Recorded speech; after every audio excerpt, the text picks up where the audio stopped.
ਹੁਣ ਦਿੱਲੀ ਦੇ ਵਿੱਚ ਇੰਡੀਆ ਗੇਟ 'ਚ ਇਹ ਰਾਜਨਾਥ ਸਿੰਘ ਪਹੁੰਚ ਜਾਂਦਾ ਔਰ ਜਿਹੜੀ ਮੀਡੀਆ ਦੀਆਂ ਹੈਡਲਾਈਨਸ ਲੱਗਦੀਆਂ ਨੇ ਕਿ ਅੱਤਵਾਦ ਦੇ ਜ਼ਰੀਏ ਭਾਰਤ ਦੀ ਸ਼ਾਂਤੀ ਭੰਗ ਕਰਨਾ ਚਾਹੁੰਦਾ ਹੈ ਪਾਕਿਸਤਾਨ। ਉਹਨੇ ਕਿਹਾ ਜੀ 1971 'ਚ ਅਸੀਂ ਸਿੱਧੀ ਜੰਗ ਵੀ ਜਿੱਤੀ ਸੀ, ਅਸਿੱਧੀ ਵੀ ਅਸੀਂ ਹੀ ਜਿੱਤਾਂਗੇ। ਹੁਣ ਇਨਡਾਇਰੈਕਟ ਪ੍ਰੋਕਸੀ ਵਾਰ ਪਾਕਿਸਤਾਨ ਜਿਹੜਾ ਹੈ ਥਰੂ ਦਹਿਸ਼ਤਗਰਦੀ ਕਰ ਰਿਹਾ ਹੈ, ਇਹਨੂੰ ਵੀ ਅਸੀਂ ਜਿੱਤਾਂਗੇ। ਨਾਲ ਦੀ ਨਾਲ ਕਹਿ ਰਿਹਾ ਜੀ ਉਹਨਾਂ ਨੇ ਸਾਬਤ ਕਰਤਾ 1971 'ਚ ਬੰਗਲਾਦੇਸ਼ ਦੇ ਅਲੱਗ ਹੋਣ ਨੇ ਕਿ 1947 'ਚ ਜਿਹੜੀ ਮਜ਼ਹਬ ਤੇ ਬੇਸਡ ਵੰਡ ਹੋਈ ਸੀ ਉਹ ਗਲਤ। ਜਿਹੜਾ ਅਸੀਂ 1971 'ਚ ਪਾਕਿਸਤਾਨ ਦੇ ਉੱਤੇ ਜਿਹੜੀ ਜਿੱਤ ਹਾਸਲ ਕੀਤੀ ਉਹਨੂੰ ਅਸੀਂ ਸਵਰਣਮ ਵਿਜੇ ਪਰਬ ਗੋਲਡਨ ਜੁਬਲੀ ਜਸ਼ਨ ਗੋਲਡਨ ਜੁਬਲੀ 50 ਸਾਲ ਅਸੀਂ ਗੋਲਡਨ ਜੁਬਲੀ ਜਸ਼ਨ ਮਨਾ ਰਹੇ ਹਾਂ।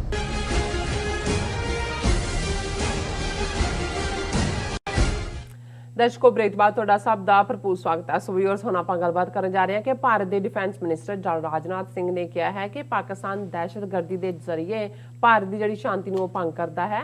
ਸੋ ਦੂਸਰੇ ਪਾਸੇ ਭਾਰਤ ਨੇ ਰਿਪਬਲਿਕ ਡੇ 26 ਜਨਵਰੀ ਦੀ ਪਰੇਡ ਮੌਕੇ ਸੈਂਟਰਲ ਏਸ਼ੀਆ ਦੇ 5 ਮੁਸਲਿਮ ਮੁਲਕਾਂ ਦੇ ਮੁਖੀਆਂ ਨੂੰ ਚੀਫ ਗੈਸਟ ਵਜੋਂ ਇਨਵਾਈਟ ਕੀਤਾ। ਸੋ ਇਸ ਬਾਰੇ ਆਪਾਂ ਗੱਲਬਾਤ ਕਰਨ ਜਾ ਰਹੇ ਹਾਂ। ਸੋ ਅਸੀਂ ਚਾਹਾਂਗੇ ਕਿ ਤੁਸੀਂ ਨਾਲ ਇਸੇ ਤਰ੍ਹਾਂ ਬਣੇ ਰਹਿਣਾ। ਦੇਖਣ ਸੁਣ ਲਈ ਲਿਖ ਲਈ ਤੁਹਾਡਾ ਸਭ ਦਾ ਬਹੁਤ ਬਹੁਤ ਧੰਨਵਾਦ ਜੀ। ਡਾਕਟਰ ਸਾਹਿਬ ਕੀ ਵਿਚਾਰਾਂ ਨੇ ਇਸ ਮੁੱਦੇ ਬਾਰੇ?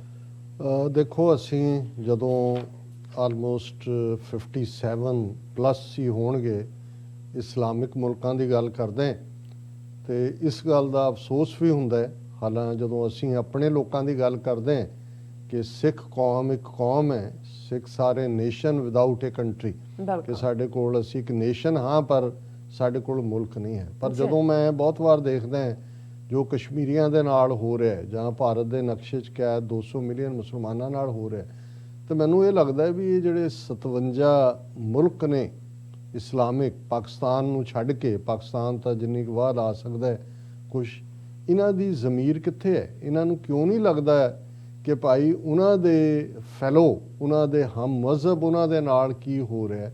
ਔਰ ਇਹ ਜੇ ਕਹਿਣਾ ਹੋਏ ਜੇ ਸਾਊਦੀ ਅਰੇਬੀਆ ਜਾਂ ਇਹ ਮੁਲਕ ਇਹ ਫੈਸਲਾ ਕਰਨ ਕਿ ਵੀ ਅਸੀਂ ਆਪਣੇ ਹਮ ਮਜ਼ਹਬਾਂ ਦੀ ਮਦਦ ਕਰਨੀ ਹੈ, ਇੱਕ ਦਿਨ ਲਈ ਤੇਲ ਬੰਦ ਕਰ ਦੇਣ, ਇੱਕ ਦਿਨ ਲਈ ਉਹਨਾਂ ਨੂੰ ਕਹਿਣ ਕਿ ਜੀ ਜੇ ਤੁਸੀਂ ਬੰਦੇ ਦੇ ਪੁੱਤਰ ਬਣੋ ਅਸੀਂ ਤੁਹਾਨੂੰ, ਜੇ ਤੁਸੀਂ ਨਹੀਂ ਕਰੋਗੇ ਅਸੀਂ ਤੁਹਾਨੂੰ ਤੇਲ ਨਹੀਂ ਵੇਚਣਾ, ਇਹ ਗੁੱਡਿਆਂ ਪਰਨੇ ਆ ਜਾਣਗੇ।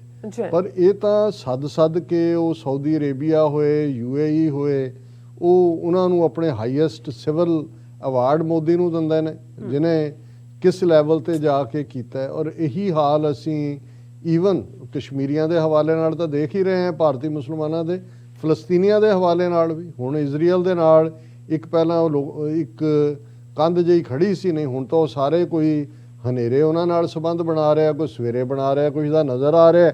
ਉਹ ਤਾਂ ਉਹਨੂੰ ਮਾਰ ਦਿੱਤਾ ਸੀ ਇਜਿਪਟ ਵਾਲੇ ਨੂੰ, ਸਦਾਤ ਨੂੰ, ਕਿ ਜੀ ਉਹਨੇ ਕੰਪਰੋਮਾਈਜ਼। ਹੁਣ ਕੌਣ ਨਹੀਂ ਕਰ ਰਿਹਾ? ਸਾਊਦੀ ਅਰੇਬੀਆ ਨੇ ਵੀ ਕੀਤਾ ਹੋਇਆ, ਦੂਜਿਆਂ ਨੇ ਵੀ ਕੀਤਾ ਹੋਇਆ।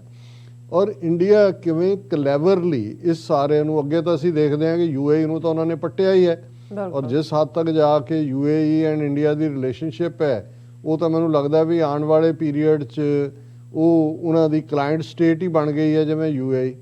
ਲੇਕਿਨ ਦੂਸਰੇ ਪਾਸੇ ਹੁਣ ਇੰਡੀਆ ਦੀ ਅੱਖ ਜਿਹੜੇ ਸੈਂਟਰਲ ਏਸ਼ੀਅਨ ਰਿਪਬਲਿਕ ਨੇ, ਜਿਨ੍ਹਾਂ ਦੇ ਵਿੱਚ ਇਹ ਸਾਰੇ ਹੀ ਅਸੀਂ ਗੱਲ ਕਰਦੇ ਹਾਂ ਜਿਹੜੀਆਂ 6 ਸਟੇਟਾਂ ਸੋਵੀਅਤ ਯੂਨੀਅਨ ਤੋਂ ਟੁੱਟੀਆਂ ਔਰ ਇਸਲਾਮਿਕ ਮੁਸਲਮਾਨ ਮੈਜੋਰਿਟੀ ਹੈ, ਉਹਨਾਂ ਦੇ ਉੱਤੇ ਵੀ ਡੋਰੇ ਪਾ ਰਹੇ ਨੇ। ਪਰ ਇਹ ਕਿਸ ਅੰਦਾਜ਼ ਦੇ ਵਿੱਚ ਪਾਕਿਸਤਾਨ ਨੂੰ ਡਿਮੋਨਾਈਜ਼ ਕਰਨ ਦੀ ਗੱਲ, ਉਸ ਨੂੰ ਬਦਨਾਮ ਕਰਨ ਦੀ ਗੱਲ, ਅੱਤਵਾਦ ਜਾਂ ਦਹਿਸ਼ਤਗਰਦੀ ਨਾਲ ਜੋੜਨ ਦੀ ਗੱਲ, ਮੈਨੂੰ ਹੈਰਾਨੀ ਹੋਈ ਵੀ ਰਾਵਤ ਦੇ ਮੌਕੇ, ਕਿਉਂਕਿ ਇਹਨਾਂ ਦੀ ਆਪਣੀ ਫੇਲਿਅਰ ਰਾਵਤ ਹੋਣੀ ਸੀ, ਇਹ ਨਹੀਂ ਕਿਸੇ ਨੇ ਬਿਆਨ ਦਿੱਤਾ ਕਿ ਜੀ ਇਹ ਤਾਂ ਪਾਕਿਸਤਾਨ ਨੇ ਡੇਗ ਦਿੱਤਾ ਹੈਲੀਕਾਪਟਰ ਉਹਦਾ। ਹਾਲਾਂਕਿ ਕਈ ਕੰਸਪੀਰੇਸੀ ਥਿਊਰੀਜ਼, ਕਈ ਕੁਛ ਹੀ ਸਾਹਮਣੇ ਆ ਰਿਹਾ, ਹੁਣ ਇਹਨਾਂ ਨੇ ਮੂੰਹ ਬੰਦ ਕਰ ਲਿਆ, ਪਰ ਉਹਨਾਂ ਦੇ ਆਪਣੇ ਜਿਹੜੇ ਨੇ ਐਕਸਪਰਟ ਵੀ ਉਹ ਸਵਾਲ ਕਰ ਰਹੇ ਨੇ।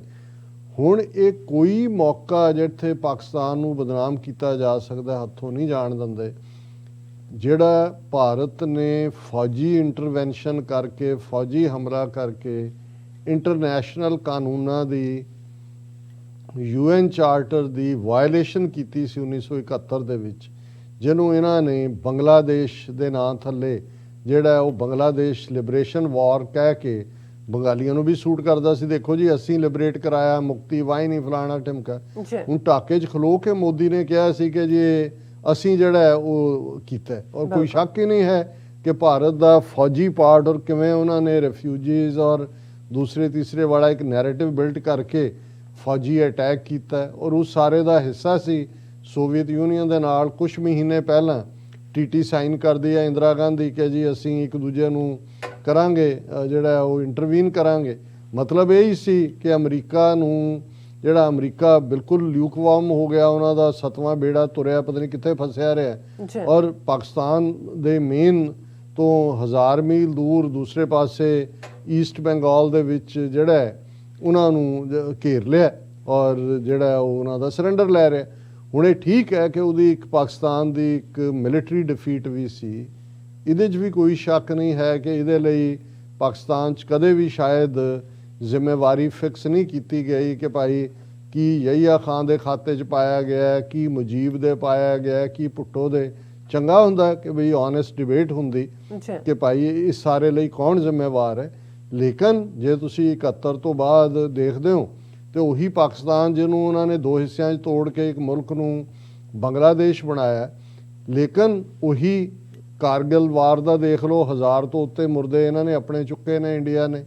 ਔਰ ਉਸ ਤੋਂ ਬਾਅਦ ਹੁਣ ਤੱਕ ਬਾਲਾਕੋਟ ਤੋਂ ਬਾਅਦ ਵੀ ਇਹਨਾਂ ਨੇ ਦੇਖ ਲਿਆ ਕਿ ਵੀ ਇਹਨਾਂ ਦਾ ਕਿੰਨਾ ਕੁ, ਔਰ ਇਹ ਉਹਨਾਂ ਦੇ ਆਪਣੇ ਐਕਸਪਰਟ ਕਹਿੰਦੇ ਨੇ ਕਿ 65-71 ਦੀਆਂ ਜੰਗਾਂ ਦੇ ਵਿੱਚ ਕੋਈ ਜਿੱਤ ਹਾਰ ਨਹੀਂ ਸੀ ਕਿਸੇ ਦੀ ਔਰ ਪਾਕਿਸਤਾਨ ਨੇ ਬਰਾਬਰੀ ਦੇ ਨਾਲ ਉਹ ਜੰਗਾਂ ਲੜੀਆਂ ਨੇ। ਵੈਸਟਰਨ ਫਰੰਟ ਤੇ ਇੰਡੀਆ ਅੱਗੇ ਨਹੀਂ ਜਾ ਬੰਗਲਾਦੇਸ਼ ਤਾਂ ਉਹ ਵਲਨਰੇਬਿਲਟੀ ਹੋਈ, ਲੇਕਿਨ ਕਿਵੇਂ ਇਹ ਉਸ 50 ਸਾਲ ਪਹਿਲਾਂ ਦੀ ਘਟਨਾ ਨੂੰ ਆਪਣਾ ਵਿਜੇ ਦਿਵਸ ਐਲਾਨਦੇ ਨੇ ਔਰ ਇਹ ਵੀ ਰਾਵਤ ਨੇ ਵੀ ਮਰਨ ਤੋਂ 2 ਦਿਨ ਪਹਿਲਾਂ ਉਹਨੂੰ ਵਿਜੇ ਪਰਵ ਦੇ ਨਾਂ ਤੇ ਮੈਸੇਜ ਦਿੱਤਾ ਸੀ ਕਿ ਜੀ 50 ਸਾਲ ਹੋ ਗਏ ਨੇ, ਬਹਾਦਰ ਭਾਰਤੀ ਫੌਜ ਇੱਧਰ ਉੱਧਰ। ਉਹਨੂੰ ਨਹੀਂ ਸੀ ਪਤਾ ਵੀ ਉਹਦੀ ਆਪਣੀ ਮੌਤ ਦਾ ਸਮਾਨ ਕਿਹਨੇ ਤਿਆਰ ਕੀਤਾ ਹੋਇਆ, ਇਹ ਤਾਂ ਅਜੇ ਅਸੀਂ ਨਹੀਂ ਕਹਿਣਾ ਚਾਹੁੰਦੇ, ਲੇਕਿਨ ਉਹਦਾ ਆਪਣਾ ਐਂਡ ਹੋਇਆ। ਹੁਣ ਕਿਵੇਂ ਇਸ ਸਾਰੇ ਦੇ ਚੱਲਦਿਆਂ ਹਾਲਾਂ ਰਾਵਤ ਦੇ ਮਰਨ ਤੇ ਪਾਕਿਸਤਾਨ ਦੀ ਫੋਰਨ ਮਿਨਿਸਟਰੀ ਨੇ ਉਹਨਾਂ ਦੇ ਫੌਜ ਦੇ ਲੈਵਲ ਤੋਂ ਪੂਰਾ ਉਹਨਾਂ ਨੇ ਜਿਹੜਾ ਸਿੰਪਥੀ ਦੇ ਲਫ਼ਜ਼ ਕਹੇ, ਹਾਲਾਂ ਚਾਈਨਾ ਨੇ ਤਾਂ ਤੰਜ਼ ਕੀਤੀ, ਉਹਨਾਂ ਦੇ ਮੀਡੀਆ ਨੇ ਵੀ ਦੂਜਿਆਂ ਨੇ ਵੀ, ਆਹ ਦੇਖ ਲਓ ਤੁਹਾਡੀ ਵੱਡੀ ਫੌਜ ਕਿ ਵੀ ਜਿਹਦੇ 'ਚ ਇਨਡਿਸਿਪਲਿਨ ਹੈ ਔਰ ਨਾ ਤੁਹਾਡਾ ਕੋਈ ਰੈਸਕਿਊ ਆਪਰੇਸ਼ਨ ਆ, ਉਹਦਾ ਜਵਾਬ ਨਹੀਂ ਕਿਸੇ ਨੂੰ ਸਰਿਆ। ਲੇਕਿਨ ਉਹੀ ਘਿਸੀ ਪਿਟੀ ਲਕੀਰ ਹੁਣ ਦਿੱਲੀ ਦੇ ਵਿੱਚ ਇੰਡੀਆ ਗੇਟ 'ਚ ਇਹ ਰਾਜਨਾਥ ਸਿੰਘ ਪਹੁੰਚ ਜਾਂਦਾ ਔਰ ਜਿਹੜੀ ਮੀਡੀਆ ਦੀਆਂ ਹੈਡਲਾਈਨਸ ਲੱਗਦੀਆਂ ਨੇ ਕਿ ਅੱਤਵਾਦ ਦੇ ਜ਼ਰੀਏ ਭਾਰਤ ਦੀ ਸ਼ਾਂਤੀ ਭੰਗ ਕਰਨਾ ਚਾਹੁੰਦਾ ਹੈ ਪਾਕਿਸਤਾਨ। ਇਹ ਰਾਜਨਾਥ ਇਹੀ ਹੈਡਲਾਈਨ ਲੱਗੀ ਹੋਈ ਹੈ ਔਰ ਉਹਨੇ ਕਿਹਾ ਜੀ 1971 'ਚ ਅਸੀਂ ਸਿੱਧੀ ਜੰਗ ਵੀ ਜਿੱਤੀ ਸੀ, ਅਸਿੱਧੀ ਵੀ ਅਸੀਂ ਹੀ ਜਿੱਤਾਂਗੇ। ਹੁਣ ਪਾਕਿਸਤਾਨ ਨੂੰ ਕਹਿ ਰਹੇ ਜੀ ਅਸੀਂ 71 'ਚ ਡਾਇਰੈਕਟ ਵਾਰ ਜਿੱਤੀ, ਹੁਣ ਇਨਡਾਇਰੈਕਟ ਪ੍ਰੋਕਸੀ ਵਾਰ ਪਾਕਿਸਤਾਨ ਜਿਹੜਾ ਹੈ ਥਰੂ ਦਹਿਸ਼ਤਗਰਦੀ ਕਰ ਰਿਹਾ, ਇਹਨੂੰ ਵੀ ਅਸੀਂ ਜਿੱਤਾਂਗੇ। ਔਰ ਉਹਨੇ ਕਿਹਾ ਕਿ ਭਾਈ ਇਹ ਭਾਰਤ ਦਾ ਅਮਨ ਭੰਗ ਕਰਨਾ ਚਾਹੁੰਦਾ। ਭਾਰਤੀ ਫੌਜ ਨੇ 1971 'ਚ ਪਾਕਿਸਤਾਨ ਦੀਆਂ ਪਲਾਨਸ ਨੂੰ ਨਾਕਾਮ ਕਰ ਦਿੱਤਾ ਸੀ, ਅਸੀਂ ਸਿੱਧੀ ਜੰਗ ਜਿੱਤੀ ਸੀ ਔਰ ਹੁਣ ਅਸੀਂ ਜਿਹੜੀ ਪਾਕਿਸਤਾਨ ਵੱਲੋਂ ਅੱਤਵਾਦ ਰਾਹੀਂ ਚਲਾਈ ਜਾ ਰਹੀ ਜੰਗ ਹੈ ਉਹ ਵੀ ਜਿੱਤਾਂਗੇ। ਕਿ ਇਹ ਜਿਹੜਾ ਨਾਲ ਦੀ ਨਾਲ ਕਹਿ ਰਿਹਾ ਜੀ ਉਹਨਾਂ ਨੇ ਸਾਬਤ ਕਰਤਾ 1971 'ਚ ਬੰਗਲਾਦੇਸ਼ ਦੇ ਅਲੱਗ ਹੋਣ ਨੇ ਕਿ 1947 'ਚ ਜਿਹੜੀ ਮਜ਼ਹਬ ਤੇ ਬੇਸਡ ਵੰਡ ਹੋਈ ਸੀ ਉਹ ਗਲਤ ਸੀ। ਬੰਗਲਾਦੇਸ਼ ਹਿੰਦੂ ਰਾਸ਼ਟਰ ਬਣ ਗਿਆ ਜਾਂ ਬੰਗਲਾਦੇਸ਼ ਨੇ ਕੋਈ ਹੋਰ, ਬੰਗਲਾਦੇਸ਼ ਪਾਕਿਸਤਾਨ ਤੋਂ ਵੀ ਪਹਿਲਾਂ ਉਹਨੇ ਆਪਣੇ ਆਪ ਨੂੰ ਇਸਲਾਮਿਕ ਮੁਲਕ ਐਲਾਨਿਆ। ਹੁਣ ਇਹ ਕਹਿਣਾ ਕਿ ਜੀ 2 ਨੇਸ਼ਨ ਥਿਊਰੀ ਗਲਤ ਸੀ, ਇਹਦੇ 'ਚੋਂ ਇਹ ਕੱਢ ਰਹੇ ਨੇ 2 ਨੇਸ਼ਨ ਥਿਊਰੀ ਤਾਂ ਗਲਤ ਹੁੰਦੀ ਜੇ ਬੰਗਲਾਦੇਸ਼ ਆਪਣੇ ਆਪ ਨੂੰ ਅਨ ਇਸਲਾਮਿਕ ਮੁਲਕ ਐਲਾਨਦਾ ਜਾਂ ਤੁਹਾਡਾ ਐਲਾਈ ਬਣ ਜਾਂਦਾ ਉਹ ਕਿ ਜੀ ਅਸੀਂ ਇਸਲਾਮਿਕ ਨਹੀਂ ਹਾਂ। ਨਾਲ ਦੀ ਨਾਲ ਉਹ ਕਹਿ ਰਿਹਾ ਕਿ ਜੀ ਇਹ ਜਿਹੜਾ ਅਸੀਂ 1971 'ਚ ਪਾਕਿਸਤਾਨ ਦੇ ਉੱਤੇ ਜਿਹੜੀ ਜਿੱਤ ਹਾਸਿਲ ਕੀਤੀ ਉਹਨੂੰ ਅਸੀਂ ਸਵਰਣਮ ਵਿਜੇ ਪਰਬ ਗੋਲਡਨ ਜੁਬਲੀ ਜਸ਼ਨ ਗੋਲਡਨ ਜੁਬਲੀ 50 ਸਾਲ ਅਸੀਂ ਗੋਲਡਨ ਜੁਬਲੀ ਜਸ਼ਨ ਮਨਾ ਰਹੇ ਹਾਂ। ਔਰ ਉਹਨਾਂ ਨੇ ਕਿਹਾ ਜੀ ਉਸ ਵੇਲੇ ਸਾਡੇ ਹਥਿਆਰਬੰਦ ਫੌਜਾਂ ਨੇ ਜਿਹੜੀ ਬਹਾਦਰੀ ਦਿਖਾਈ ਉਹ ਹਮੇਸ਼ਾ ਭਾਰਤ ਲਈ ਮਾਣ ਹੈ ਔਰ ਉਹਨਾਂ ਨੇ ਇਹ ਕੀਤਾ ਉਹ ਕੀਤਾ। ਜਿਹੜਾ ਮੇਨ ਤੁਹਾਡਾ ਹੀਰੋ ਸੀ ਜਨਰਲ ਸੁਬੇਗ ਸਿੰਘ ਜਿਹਨੇ ਉਹ ਮੁਕਤੀ ਵਾਹਿਨੀ ਨੂੰ ਟ੍ਰੇਨਡ ਕਰਕੇ ਉੱਥੇ ਜਿਹੜਾ ਆਪਣੀ ਫੌਜ ਰਾਹੀਂ ਲੜਾਈ ਲੜੀ ਸੀ, ਉਹ ਤਾਂ ਤੁਹਾਡੀ ਫੌਜ ਦੇ ਖਿਲਾਫ ਜੂਨ ਦੇ ਪਹਿਲੇ ਹਫਤੇ ਸਨ ਜਰਨੈਲ ਸਿੰਘ ਖਾਲਸਾ ਪਿੰਡਾਂ ਵਾਲੇ ਔਰ ਭਾਈ ਅਮਰੀਕ ਸਿੰਘ ਦੇ ਨਾਲ 72 ਘੰਟੇ ਤੁਹਾਡੀ ਫੌਜ ਨੂੰ ਨੇੜੇ ਨਹੀਂ ਲੱਗਣ ਦਿੱਤਾ। ਤੁਸੀਂ ਬੰਗਲਾਦੇਸ਼ 'ਚ ਕਿਹੜੇ ਗੁਲ ਖਿਲਾਏ ਉਹ ਤਾਂ ਬਾਅਦ ਦੀ ਗੱਲ ਹੈ, ਪਰ ਤੁਸੀਂ ਆਪਣੀ ਦੇਖੋ ਕਿ ਵੀ ਤੁਹਾਡੀ ਕੀ ਔਕਾਤ ਹੈ ਕਿ ਤੁਹਾਡੀ ਫੌਜ ਉੱਥੇ 72 ਘੰਟੇ ਜਿਹੜੀ ਹੈ ਔਰ ਹਜ਼ਾਰਾਂ ਫੌਜੀ ਮਰਵਾ ਕੇ ਉਹਨਾਂ ਦੀਆਂ ਲਾਸ਼ਾਂ ਚੁੱਕ ਕੇ ਤੁਸੀਂ ਦਰਬਾਰ ਸਾਹਿਬ 'ਚੋਂ ਜਿਹੜੇ ਆ ਉਹ ਕਾਬਜ਼ ਹੋਏ ਅਕਾਲ ਤਖਤ ਦੇ ਉੱਤੇ। ਅੱਛਾ, ਹੁਣ ਇੱਕ ਪਾਸੇ ਤਾਂ ਇਹ ਫੁੱਲੀ ਹੇਟਡ ਦੀ ਲਾਈਨ, ਪਰ ਹੁਣ 26 ਜਨਵਰੀ ਆ ਰਹੀ ਹੈ, ਇਹ ਮੇਕ ਸ਼ੋਰ ਕਰਦੇ ਨੇ ਕਿ ਉਹ ਅੰਗਰੇਜ਼ਾਂ ਦੇ ਸਾਰੇ ਸਿਸਟਮ ਦੇ ਵਿੱਚ ਜਿਹੜੀ ਉਹਨਾਂ ਦੀ ਬਣਾਈ ਦਿੱਲੀ ਹੈ ਉਸ ਨੂੰ ਲਿਊਟੈਂਸ ਡੈਲੀ ਜਿਹਨੂੰ ਕਹਿੰਦੇ ਨੇ ਉਹਦੇ 'ਚ ਦਿਖਾਣ ਕੇ ਜੀ ਸਾਡਾ ਜਲਵਾ ਕਿੰਨਾ। 2020 ਵੇਲੇ 26 ਜਨਵਰੀ ਦਾ ਜਿਹੜਾ ਬੀਤਿਆ ਇਹ ਇਹਨਾਂ ਨੇ 2021 ਦੀ 26 ਜਨਵਰੀ ਵੇਲੇ ਉਹਨੂੰ ਬੋਰਿਸ ਜੌਨਸਨ ਨੂੰ ਸੱਦਿਆ ਹੋਇਆ ਸੀ, ਪਰ ਉਦੋਂ ਜਿਹੜਾ ਉਹ ਦੱਸ ਦਿੱਤਾ, ਕਿਸਾਨਾਂ ਦਾ ਮੂਵਮੈਂਟ ਵੀ ਚੱਲ ਰਹੀ ਸੀ ਕਿ ਖਬਰਦਾਰ ਤੂੰ ਆਇਆ, ਔਰ ਉਹ ਬਹਾਨਾ ਬਣਾ ਕੇ ਦੌੜ ਗਿਆ। ਹੁਣ ਇਹ ਦੱਸਣਾ ਚਾਹੁੰਦੇ ਨੇ ਕਿਉਂਕਿ ਇੱਕ ਪਾਸੇ ਜਿਵੇਂ ਅਸੀਂ ਡਿਸਕਸ ਕੀਤਾ ਕਿ ਭਾਰਤ ਭਰ ਦੇ ਵਿੱਚ ਮੁਸਲਮਾਨਾਂ ਦੇ ਖਿਲਾਫ ਕਿਵੇਂ ਵਿਉਂਤਬੱਧ ਤਰੀਕੇ ਦੇ ਨਾਲ ਜਿਹੜਾ ਉਹਨਾਂ ਨੂੰ ਡਿਮਿਨਿਸ਼ ਕੀਤਾ ਜਾ ਰਿਹਾ, ਖਤਮ ਕੀਤਾ ਜਾ ਰਿਹਾ, ਡਿਸਟਰੋਏ ਕੀਤਾ ਜਾ ਰਿਹਾ। ਪਰ ਇਹ ਦੁਨੀਆ ਨੂੰ, ਵੈਸਟਰਨ ਵਰਲਡ ਨੂੰ, ਔਰ ਇਹ ਜਿਹੜੇ ਦੂਸਰੇ ਅਕਲ ਦੇ ਅੰਨੇ ਇਸਲਾਮਿਕ ਮੁਲਕ ਵਾਲੇ ਨੇ ਉਹਨਾਂ ਨੂੰ ਵੀ ਇਹ ਦੱਸਣਾ ਚਾਹੁੰਦੇ ਨੇ ਕਿ ਜੀ ਦੇਖੋ ਅਸੀਂ ਤੁਹਾਡਾ ਕਿੰਨਾ ਮਾਣ ਤਾਣ ਕਰਦੇ ਹਾਂ, ਅਸੀਂ ਤਾਂ ਇਸਲਾਮ ਔਰ ਤੁਹਾਡੇ ਮੁਲਕਾਂ ਦੇ ਅਸੀਂ ਬਹੁਤ ਵੱਡੇ ਖੈਰ ਖੁਆਹ। ਔਰ ਇਹ ਐਸ ਜੈ ਸ਼ੰਕਰ ਜਿਹੜਾ ਹੈ, ਇਹ ਜਿਹੜਾ ਉਹਨਾਂ ਦਾ ਫੋਰਨ ਮਿਨਿਸਟਰ ਹੈ, ਉਹ ਇਹ ਕਹਿ ਰਿਹਾ ਹੈ ਕਿ 5 central Asian leaders invited as republic day chief guest. ਜਿਹੜੀ 26 ਜਨਵਰੀ ਆ ਰਹੀ ਹੈ, ਇਹ ਜਿਹੜੇ 5 ਮੇਨ ਏਸ਼ੀਅਨ, ਸੈਂਟਰਲ ਏਸ਼ੀਅਨ ਜਿਹੜੇ ਸੋਵੀਅਤ ਯੂਨੀਅਨ ਤੋਂ ਟੁੱਟੇ ਨੇ, ਉਹ ਰਿਪਬਲਿਕ ਜਿਨ੍ਹਾਂ 'ਚ Kazakhstan, Kyrgyzstan, Tajikistan, Turkmenistan, Uzbekistan, ਕਿ ਉਹਨਾਂ ਦੇ ਹੈੱਡ ਆਫ ਸਟੇਟਸ ਨੂੰ ਇਨਵਾਈਟ ਕੀਤਾ ਹੈ ਕਿ ਜੀ ਆਓ ਤੁਸੀਂ ਸਾਡੇ ਚੀਫ ਗੈਸਟ ਹੋਵੋਗੇ ਰਿਪਬਲਿਕ ਡੇ ਪੈਰੇਡ ਦੇ ਉੱਤੇ। ਇਨਵੀਟੇਸ਼ਨ ਗਿਆ, ਵੈਦਰ ਕੌਣ ਐਕਸੈਪਟ ਕਰਦਾ ਨਹੀਂ ਹੈ, ਪਰ ਇਨਵੀਟੇਸ਼ਨ ਦੇਣ ਤੋਂ ਪਹਿਲਾਂ ਉਹ ਥੋੜ੍ਹਾ ਬਹੁਤ ਪਹਿਲਾਂ ਜਾਣ ਲੈਂਦੇ ਨੇ ਔਰ ਫਿਰ ਹੀ ਪਬਲਿਕ ਕਰਦੇ ਨੇ ਇਸ ਖਬਰ ਨੂੰ। ਹੁਣ ਇੱਕ ਪਾਸੇ ਕਸ਼ਮੀਰ 'ਚ ਮਿਲੀਅਨ ਫੌਜ ਰੱਖੀ ਹੋਈ ਹੈ, ਭਾਰਤ ਭਰ ਦੇ ਵਿੱਚ ਮੁਸਲਮਾਨਾਂ ਦੀ ਨਸਲਕੁਸ਼ੀ ਚੱਲ ਰਹੀ ਹੈ ਹਰ ਲੈਵਲ ਦੇ ਉੱਤੇ, ਹਿਸਟੋਰੀਕਲ, ਕਲਚਰਲ, ਸਟੈਟਿਸਟਿਕ ਔਰ ਨਵੇਂ ਨਾਅਰਿਆਂ ਦੇ ਨਾਲ। ਪਰ ਦੂਸਰੇ ਪਾਸੇ ਇਹ ਸ਼ਰਮ ਦੀ ਗੱਲ ਹੋਏਗੀ ਕਿ ਇਹ 5 ਰਿਪਬਲਿਕਸ ਦੇ ਚੀਫ ਜਿਹੜੇ ਨੇ ਦਿੱਲੀ ਦੇ ਵਿੱਚ ਉਸ ਫੌਜ ਤੋਂ ਸੈਲੂਟ ਲੈ ਰਹੇ ਹੋਣਗੇ ਜਿਹੜੀ ਫੌਜ ਦੇ ਹੱਥ ਹਜ਼ਾਰਾਂ ਉਹਨਾਂ ਦੇ ਹਮ ਮਜ਼ਹਬਾਂ ਦੇ ਖੂਨ ਨਾਲ ਰੰਗੇ ਹੋਏ ਨੇ, ਔਰ ਇਹਨਾਂ 2 ਮਹੀਨਿਆਂ 'ਚ ਵੀ ਉਹਨਾਂ ਨੇ ਅੱਗੋਂ ਰੰਗਣੇ ਨੇ।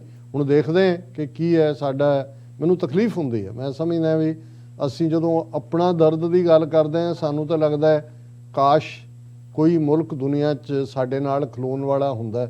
ਕੋਈ ਸਿੱਖ ਮੁਲਕ ਤਾਂ ਹੈ ਨਹੀਂ, ਪਰ ਜਦੋਂ ਮੈਂ ਇਹਨਾਂ ਦਾ ਹਾਲ ਦੇਖਦਾ ਫਿਰ ਇਹ ਲੱਗਦਾ ਕਿ ਭਾਈ ਇਹ 57 ਮੁਲਕ ਦੁਨੀਆ ਦੀ 65-70% ਐਨਰਜੀ ਦੇ ਉੱਤੇ ਬੈਠੇ ਹੋਏ ਖਾਂਦੇ ਪੀਂਦੇ ਲੋਕ, ਔਰ ਜਿਨ੍ਹਾਂ ਦੇ ਵਿੱਚ ਜੇ ਅਸੀਂ ਸਿੱਖ ਪ੍ਰਤੀ ਜਿਹੜੀ ਸਾਡੀ ਭਾਵਨਾ ਹੈ ਮੁਸਲਮਾਨ ਦੇ ਲਈ ਜਿਹੜਾ ਉਹ ਕਹਿਣਗੇ ਜੀ ਸਾਡੇ ਬਰਾਦਰ ਮੁਲਕ, ਮੈਨੂੰ ਨਹੀਂ ਨਜ਼ਰ ਆਉਂਦਾ ਇਹ ਕਿਹੜੇ ਬਰਾਦਰ ਨੇ। ਜੇ ਇਹਨਾਂ ਨੂੰ ਬਰਾਦਰ ਕਹਿੰਦੇ ਨੇ ਤਾਂ ਦੁਸ਼ਮਣ ਕਿਹਨੂੰ ਕਹਿੰਦੇ ਨੇ? ਬਿਲਕੁਲ। ਤੁਹਾਡਾ ਬਹੁਤ ਬਹੁਤ ਧੰਨਵਾਦ। ਸਾਥ ਲੈਣੇ ਬ੍ਰੇਕ। ਵਿਊਅਰਸ ਤੁਸੀਂ ਕਿਤੇ ਨਹੀਂ ਜਾਣਾ, ਮਿਲਦੇ ਆਫਟਰ ਦਿਸ ਸ਼ਾਰਟ ਬ੍ਰੇਕ।